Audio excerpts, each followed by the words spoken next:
Everyone, this is Ryan here. Welcome back to the channel. It is December 27, 2025, minus 5.3 degrees Celsius on the weather station here, and temperature pressure is going up. We got high pressure right now. I'll show you right now. We got some sunshine, some clouds are blocking the sun a little bit, but there you go. Alright, so today's high is about minus 7, low tonight is minus 10, so it is clear. So here's the future weather forecast. So it's not going to stay very long, no. It's very short-lived, cold Arctic air. You can see here. Yeah, going up to +2, +5, and +6 by New Year's Eve. New Year's Day is +5, and looks like rain.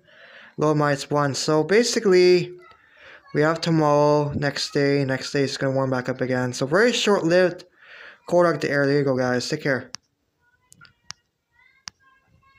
Come on.